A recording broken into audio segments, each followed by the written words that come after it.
Este mês de setembro e no próximo mês de outubro, nós estaremos a falar sobre, ou já começámos, a falar sobre fidelidade. Uma igreja que serve a Deus com fidelidade. É o nosso tema. Então eu volto a perguntar-lhe o que perguntei a semana passada.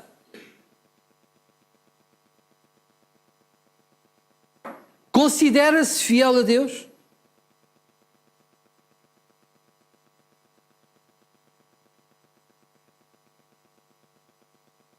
Não estou a falar para quem está ao seu lado, estou a falar para si. Considera-se fiel a Deus? Consideras-te fiel a Deus?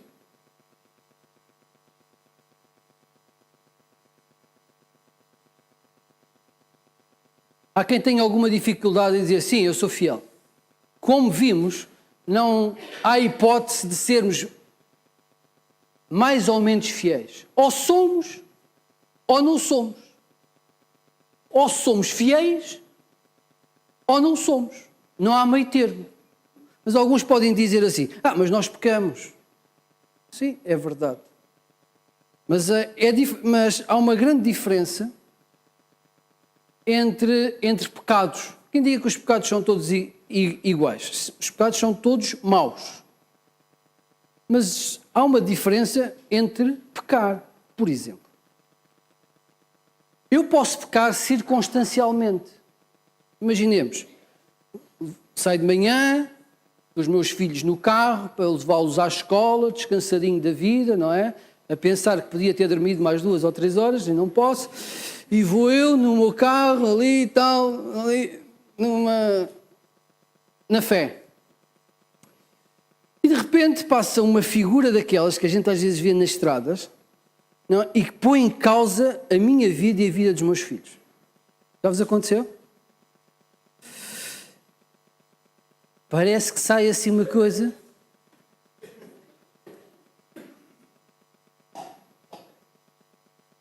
Assim, tipo vulcão, não é assim uma coisa. Sai assim uma certa ira que nos poderá levar a pensar coisas que não devíamos e a dizer coisas que não devíamos. Ok? Isto pode acontecer. Isto é um pecado circunstancial. O que é que eu tenho que fazer? Depois de acalmar, eu reconheço que me excedi, percebo que pequei, confesso o meu pecado ao Senhor e peço-lhe perdão. Isto é um pecado circunstancial. Outra coisa será, por exemplo, eu ter uma mentira na minha vida e viver com essa mentira anos a fio. Isto é um pecado que não é circunstancial, é um pecado pelo qual eu nunca me arrependi. Então é um pecado continuado. Eu sei, Jesus disse, olha, a César o que é de César, a Deus o que é de Deus. Eu sei, pelas Escrituras, que eu devo pagar os meus impostos. Se eu viver roubando o Estado continuamente, como se isso não me dissesse nada,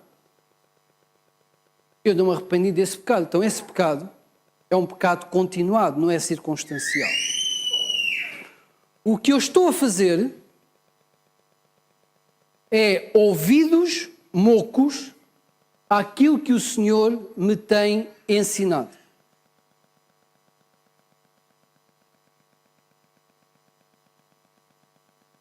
Então o que eu gostava que nós fizéssemos ao longo destes 2 meses era um check-up.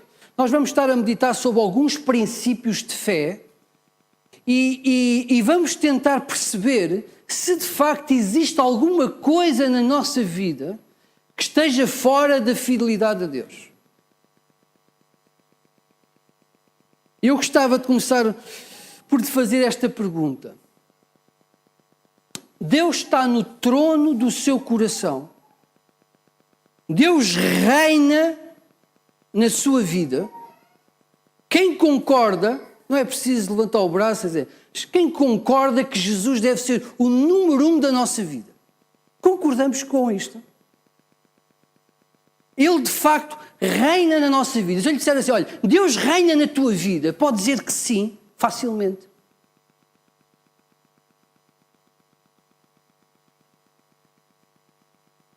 Ama o Senhor acima de tudo, de todos e em qualquer circunstância.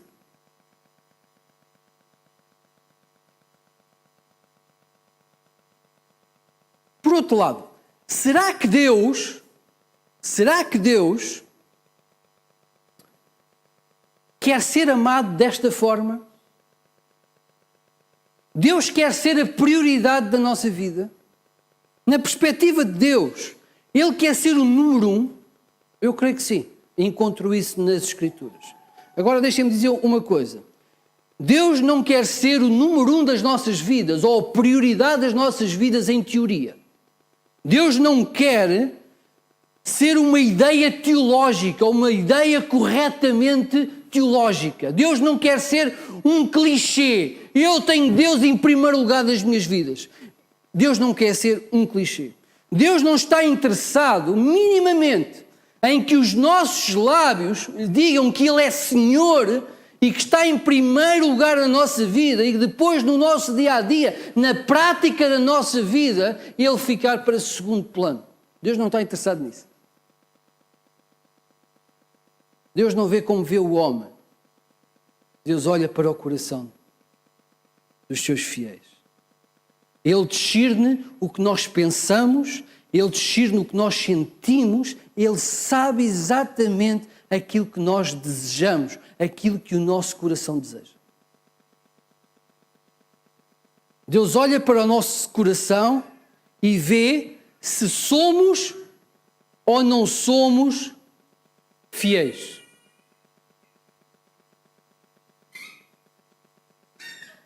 Desde o princípio que Ele estabeleceu um princípio de adoração. E o princípio de adoração que Deus estabeleceu é Ele em primeiro lugar das nossas vidas. Abram, por favor, em Gênesis capítulo 4.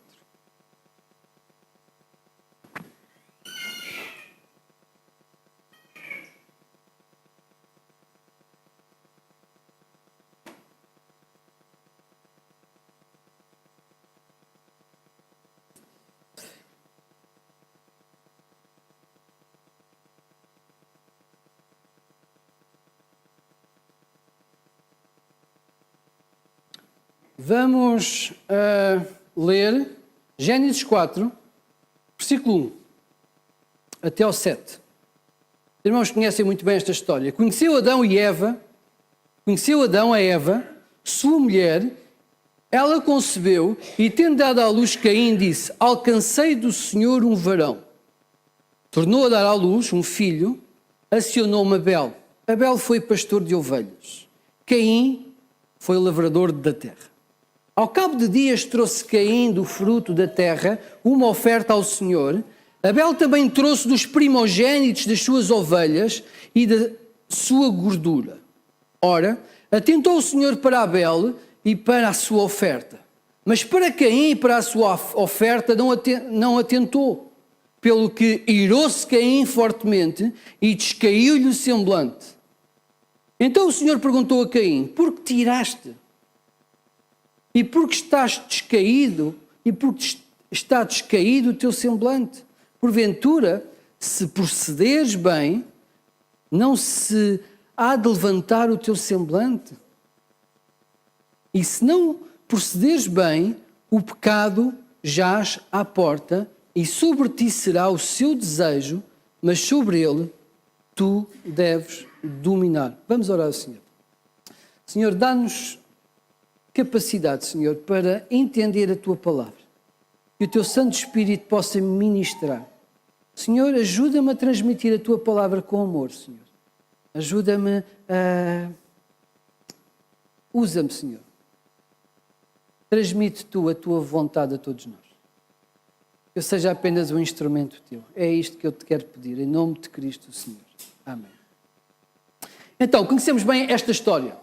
Dois irmãos que trazem duas ofertas. Curiosamente, quem ofertou primeiro? Quem foi? Caim. Caim foi o primeiro a trazer a oferta. E imagine quando Caim trouxe a oferta ao Senhor, ele queria, obviamente, que Deus ficasse contente com a sua oferta. Ele queria agradar a Deus, queria dar uma oferta de adoração, queria que Deus ficasse satisfeito com aquilo que ele trazia. Também é certo que Caim acreditava em Deus, porque se não acreditasse em Deus não traria a oferta. Então, ele acreditava em Deus e ele foi ao culto, e foi ao culto com uma oferta para entregar ao Senhor Deus. Só que diz-nos o texto, como lemos, que Deus não aceitou a oferta dele. Deus não aceitou. Apesar de dele reconhecer Deus, de ele querer cultuar o Senhor, de ter preparado previamente uma oferta para entregar ao Senhor, a Bíblia diz-nos que Deus não aceitou a oferta de Caim. Mas também nos diz o texto que Abel preparou uma oferta para dar a Deus. E o Senhor aceitou a oferta de Abel. O Senhor agradou-se da oferta de Abel. Ou agradou-se de Abel?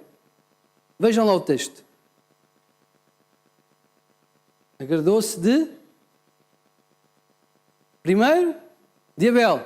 E depois, da oferta. É interessante que o texto prioriza. É como nós. Muitas vezes recebemos uma prenda e aquilo que mais nós gostamos é o ato do ofertante. Às vezes não é tanto a oferta. Os pais, quando recebem aquelas prendinhas do dia do pai e do dia da mãe, às vezes é uma cartolina pintada. Mas é um tesouro. Porquê? Porque ele retrata o amor que o nosso filho tem por nós.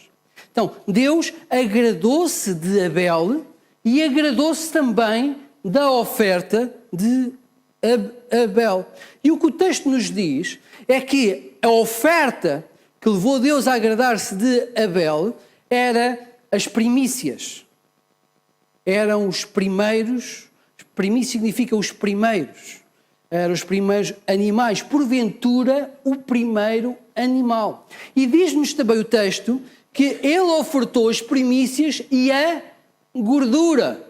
A gordura era a parte melhor do animal. Abel deu a Deus o primeiro animal do seu rebanho. Assim que nasceu a primeira cria, Abel terá pegado e levado como uma oferta ao Senhor Deus. Abel deu o melhor, o mais precioso. E Deus agradou-se. Deus agradou-se porque Abel pensou primeiro em Deus e depois nele próprio. Abel considerou que aquele animal que havia nascido pertencia ao Senhor.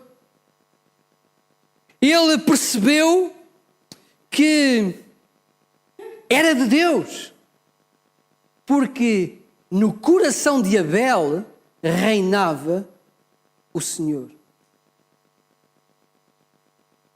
Caim deu a oferta, mas Deus percebeu que a oferta de Caim não vinha do fundo do seu coração. Deus não aceitou a oferta de Caim porque a oferta não revelava amor, não revelava dedicação. Vejam lá no versículo 3. Ao fim de uns tempos, trouxe Caim o fruto da terra. Ele trouxe uma oferta, é certo. Mas o melhor, a primeira parte, tinha ficado para ele mesmo. Eu imagino Caim a dizer: bem, o trabalho é meu, logo, quem deve usufruir do trabalho sou eu. Deus não precisa. Caim via os seus bens, os seus recursos, como propriedade sua, para seu benefício. Por isso, ele gozou das primícias. Ele achava que as primícias eram dele. Ele era digno de usufruir das primícias.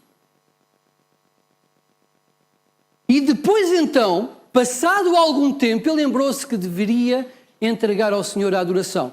Preparou uma oferta. Eu até acredito que a oferta fosse boa, mas não era o melhor, não eram as primícias. Sabe como é que eu acho que Deus se sentiu? Imagine como se sentiria uma mulher se o homem chegasse a casa com um ramo de flores murchas.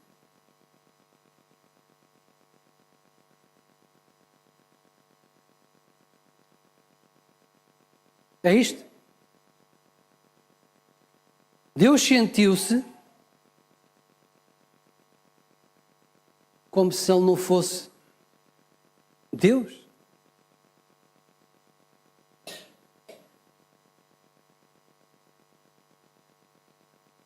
A fé de Caim era uma fé limitada. Remetia Jesus, Deus, para segundo plano. Não revelava Deus como soberano, como Senhor, como tesouro da sua vida.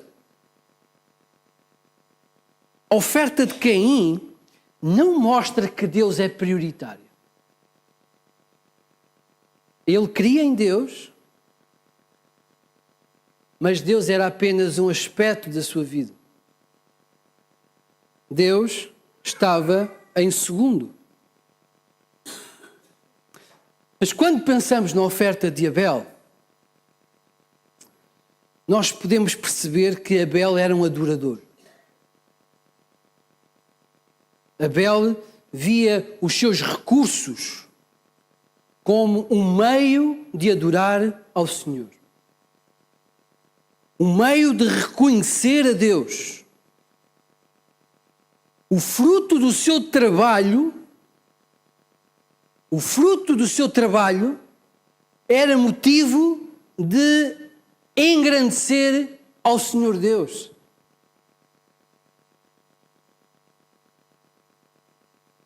Abel, no fundo, sabia que o Senhor é o dono da vida. E se aquele animal tinha nascido, foi porque Deus quis que ele nascesse. E se ele tivesse, e se ele cuidou do rebanho, foi porque Deus lhe deu capacidade de cuidar do rebanho. Ao dar as primícias, podemos compreender que Abel tinha uma confiança tal em Deus que sabia que outros animais nasceriam e que ele não ficaria privado do seu sustento.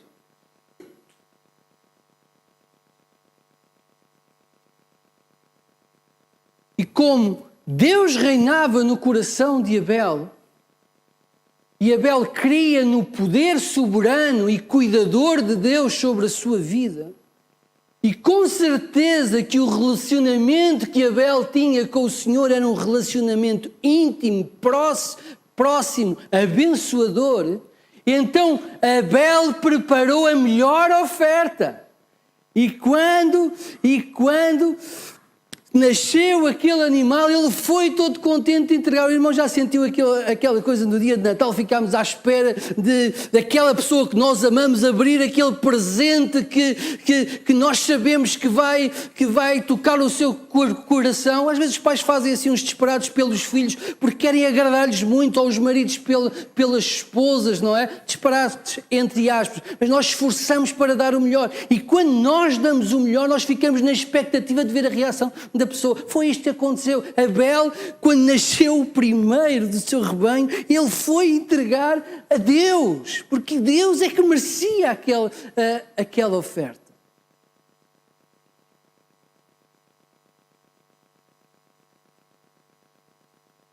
Será coincidência?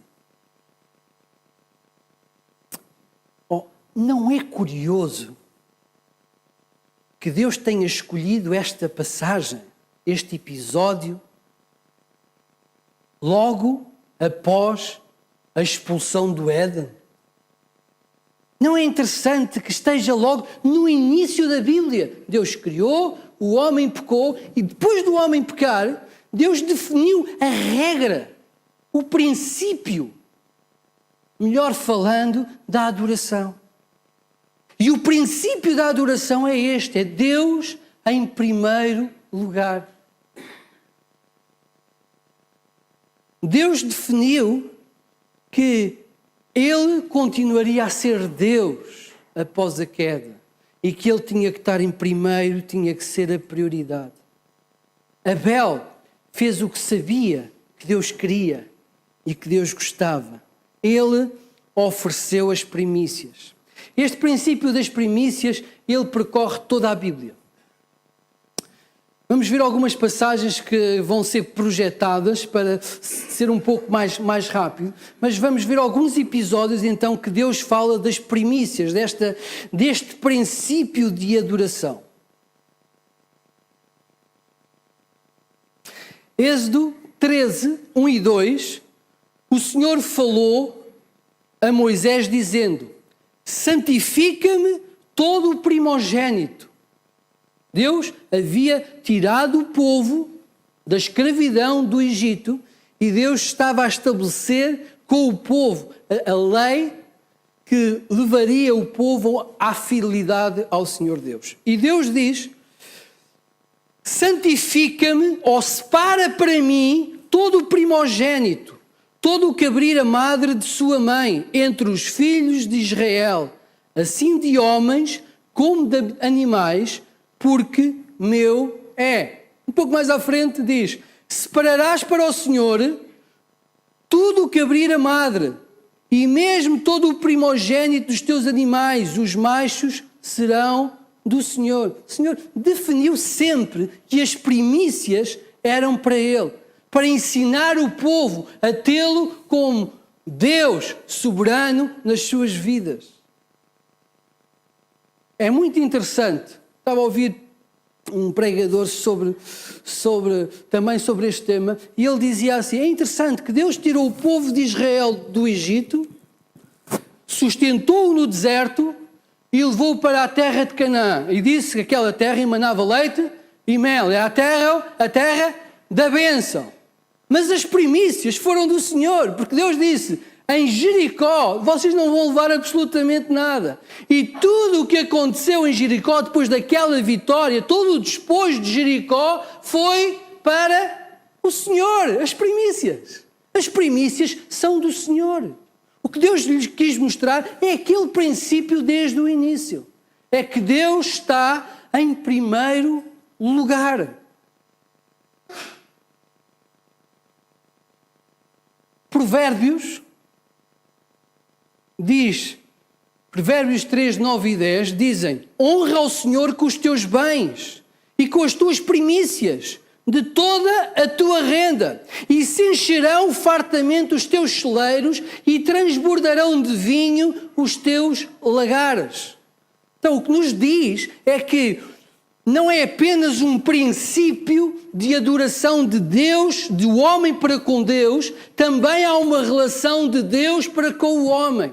E quando o homem tem o desejo de ofertar de coração para o Senhor, reconhecendo quem Deus é, o que nos diz é que Deus abençoa, Deus traz bênção ao homem. A fidelidade ao Senhor, seja ela qual for, produz sempre bênção na vida dos filhos, dos adoradores. O Senhor está a falar para um povo agrícola. Está a dizer: olha, entreguem-me as primícias, honrem-me, glorifiquem-me, confiem em mim, ponham-me em primeiro lugar, adorem-me e eu vos abençoarei.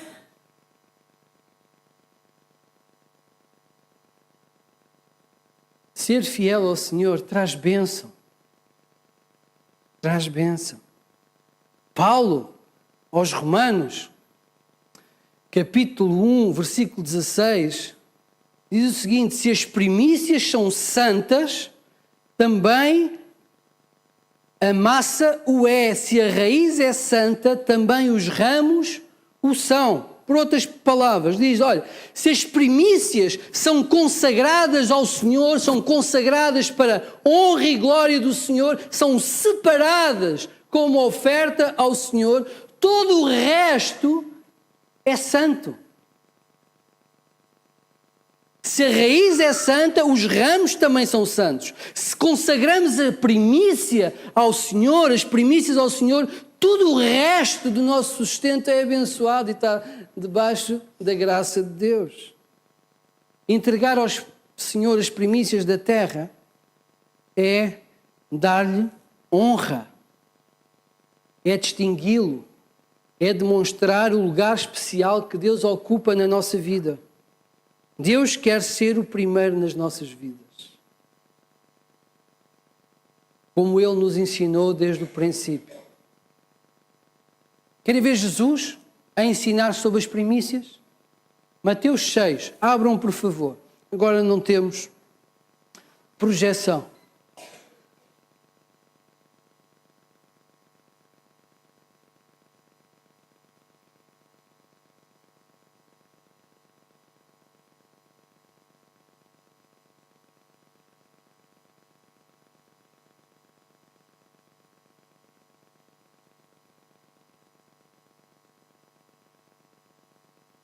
Versículo 25. Por isso vos digo, não estejais ansiosos quanto à vossa vida, pelo que haveis de comer, ou pelo que haveis de beber, nem quanto ao vosso corpo, pelo que haveis de vestir. Não é a vida mais do que um alimento, e o corpo mais do que o vestuário? Olhai as aves do céu, que não semeiam, nem ceifam, nem ajuntam em celeiros, e vosso Pai Celestial as alimenta. Não valeis vós muito mais do que elas? Ora, qual de vós, por ansioso que esteja, pode acrescentar um côvado à sua estatura? E pelo que haveis de vestir, porque andais ansiosos? Olhai para os lírios do campo, como crescem, não trabalham, não enfiam. Contudo vos digo que nem mesmo Salomão em toda a sua glória se vestiu como um deles. Pois se Deus assim veste a erva do campo, que hoje existe e amanhã é lançada no forno, quanto mais a vós, homens de pouca fé. Portanto, não vos inquieteis dizendo que comeremos, que haveremos de comer, ou que haveremos de beber, ou que nos haveremos de vestir. Pois todas estas coisas os gentios procuram, porque vosso Pai Celestial sabe que precisais de tudo isto. Princípio das primícias. Mas buscai primeiro o seu reino. Buscai primeiro o seu reino. E a sua justiça. E todas estas coisas vos serão acrescentadas. Não vos inquieteis, pois, pelo dia de amanhã, porque o dia de amanhã cuidará de si mesmo, basta a cada dia o seu próprio mal. O que o Senhor nos está a ensinar, olha, colocai-me no trono do vosso coração. Busquem em primeiro lugar o reino de Deus.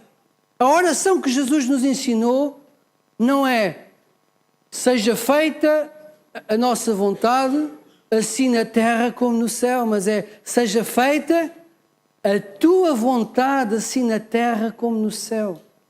Primeiro lugar é o Senhor. Foi assim desde o princípio. Foi assim desde o princípio. E jamais será alterado este princípio.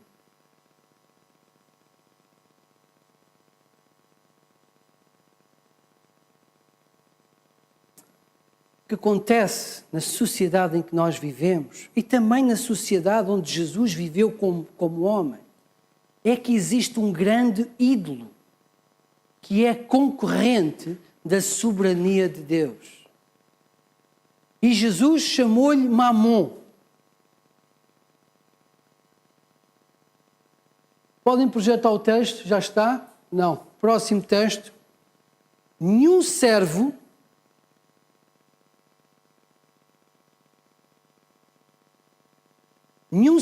pode servir a dois senhores, porque ou há de aborrecer a um e amar o outro, ou se há de chegar a um e desprezar o outro.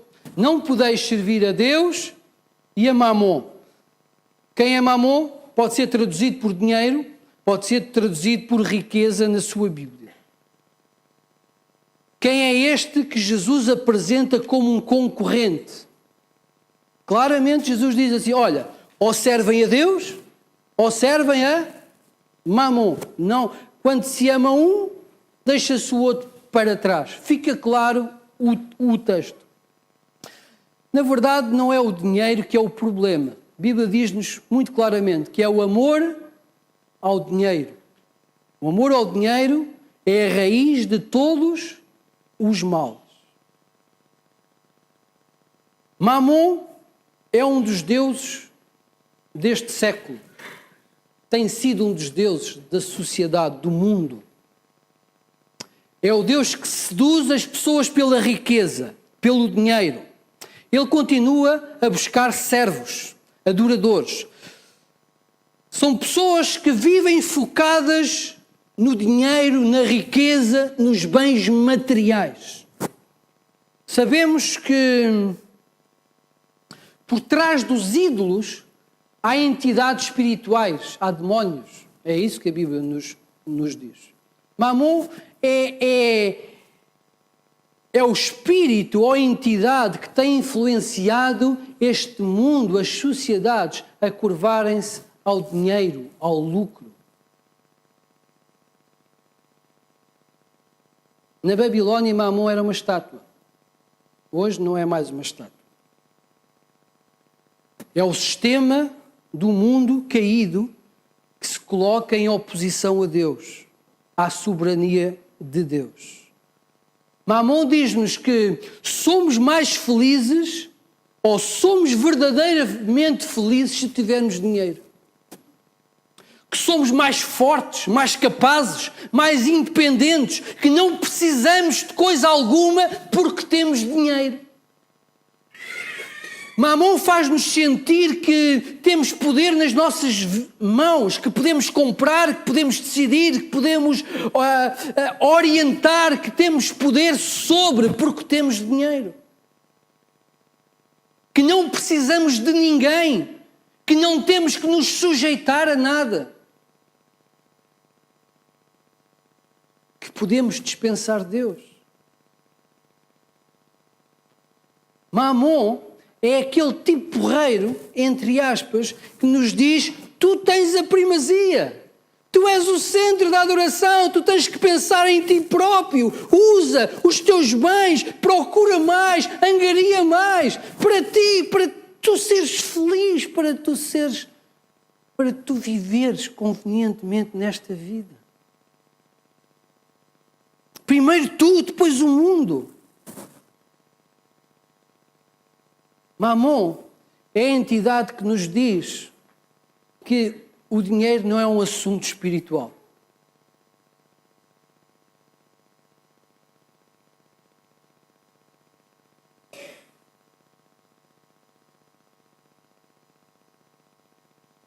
Que Deus não se importa com a forma como nós vivemos e administramos os recursos que Ele nos tem dado. Mamon, o amor ao dinheiro, tem privado pais de cuidarem dos seus filhos. Tem terminado casamentos.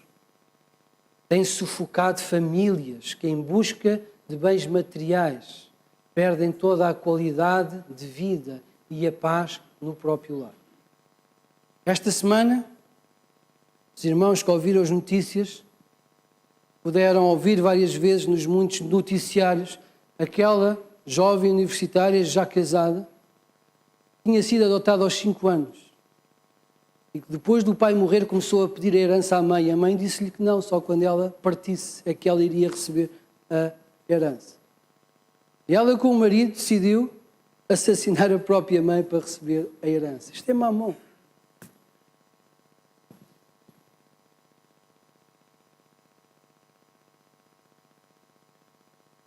Isto é Mamon. E eu temo uma coisa. Eu temo que muitas vezes a ideia que nós temos do dinheiro não é a ideia que nós vemos nas Escrituras, mas as que ouvimos lá fora. Eu temo isto.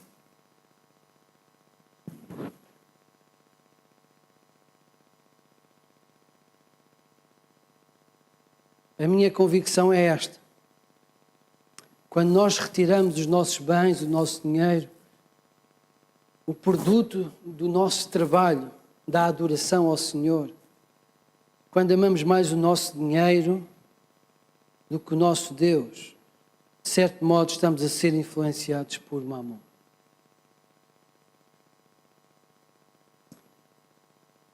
Ninguém está a ouvir a sua resposta, mas eu quero lhe perguntar.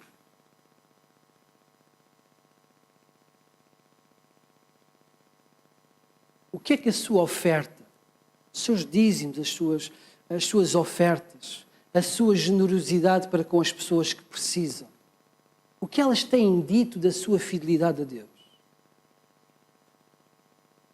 Eu fiz esta pergunta para mim. A nossa oferta tem demonstrado aquilo que a oferta de Abel demonstrou? Ou é muito mais parecida com a oferta de Caim? Não acha que tudo o que somos, tudo o que sentimos, tudo o que temos deve pertencer ao Senhor, deve ser consagrado ao Senhor?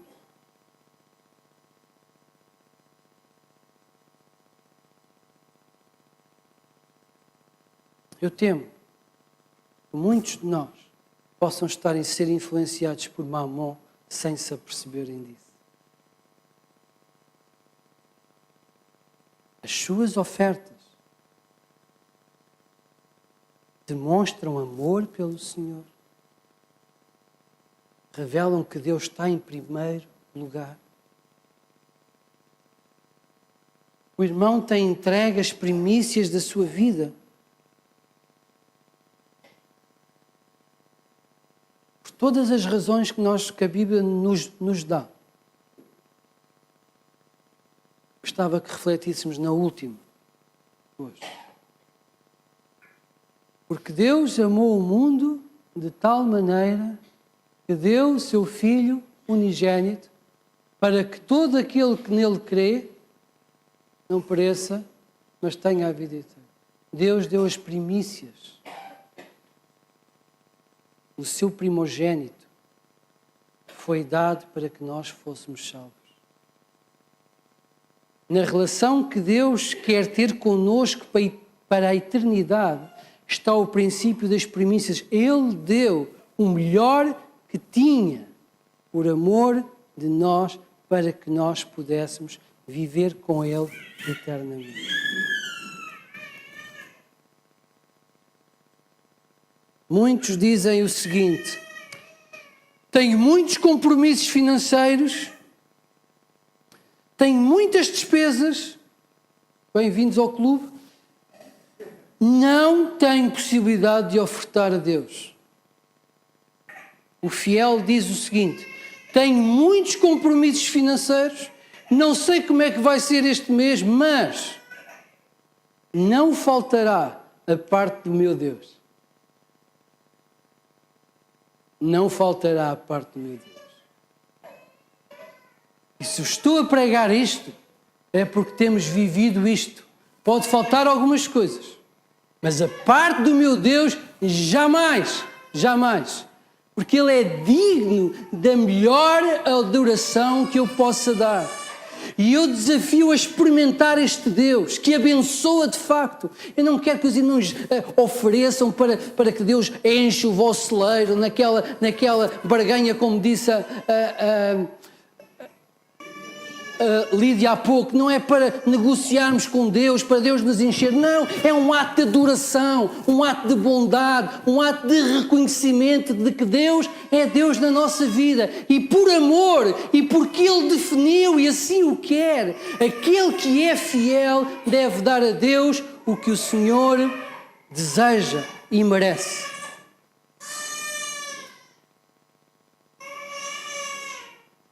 Eu espero que seja só o bebê que está a chorar. Espero que ninguém esteja a chorar por dentro com estas palavras. Porque não é motivo de tristeza, é motivo de alegria.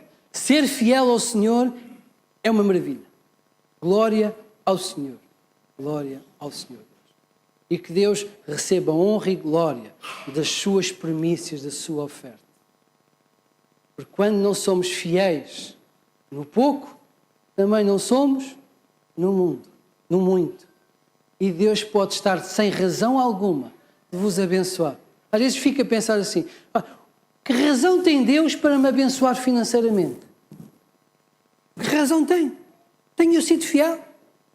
Tenho eu sido generoso com aqueles que estão ao meu lado? Tenho eu investido no reino de Deus? Para Deus me abençoar e eu continuar a ser canal de bênção? Que razão tem Deus para me abençoar financeiramente?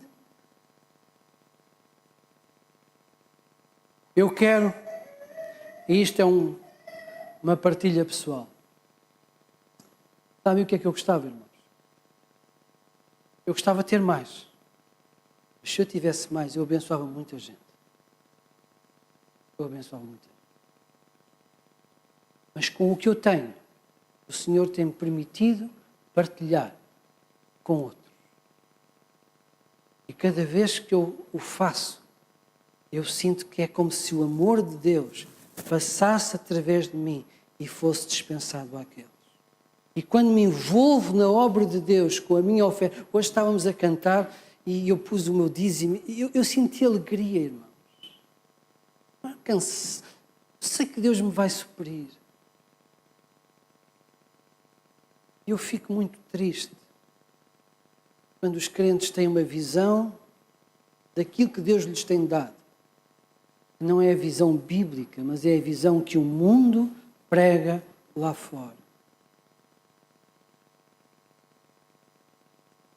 Que o Senhor tenha misericórdia de nós e nos abençoe com a sua graça. Vamos orar ao Senhor.